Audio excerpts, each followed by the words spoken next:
Hello everyone, welcome to Automation Community. In this section, we are going to see about another two types of timers in CX Programmer, that is TIMH and TIMHX.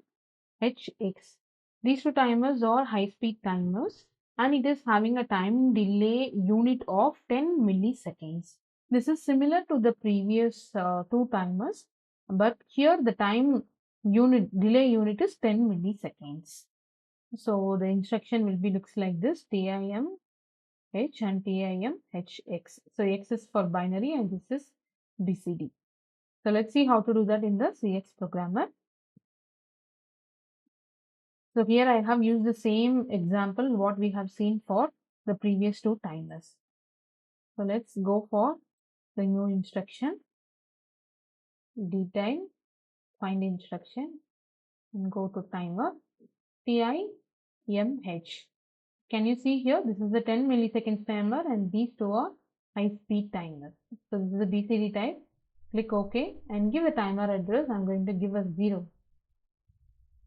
And it is asking for set value. We'll give that and we'll take the BCD type also. TIMHX. That's it.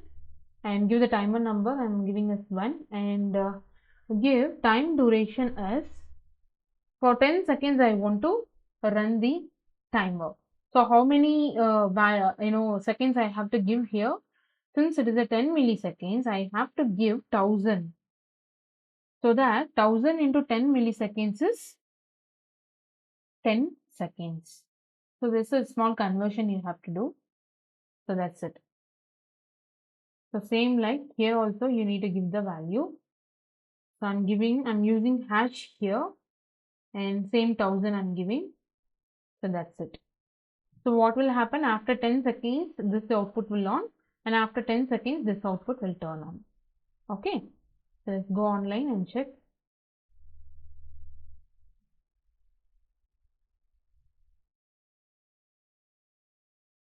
So these two timers are also non-retentive timers. So in between, if you turn on the input, your set value will go back to the previous one. I mean, 1000 BCD. The value will retain 1000 BCD.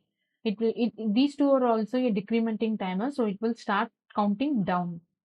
So let's see that I'm going to turn on an input. Look at this 1000 and it is started reducing. Both are started reducing and after 10 seconds motor will turn on. I'm using a single input to turn on both the timers. That's it. Okay. So just turn off. Now we'll turn off the contact in between. So turn on. The timer is running. Turn off in between. What is happening? Both the timers are off and it will go back to the original value. So it is not returning where it stopped. So that's what it is called as non-retentive timers. So this is the high-speed timers in Omron and the unit is 10 milliseconds time delay, right? So I'm giving 1000 as for 10 seconds. So you need to take a timer feedback, same as the previous one. Contact you have taken and you have given the timer address. Alright. So I hope you have understood these two timer instruction. I'll meet you in the next session with another two timer instruction in CX Programmer. Before that, kindly like and subscribe our YouTube channel for more updates. Thank you.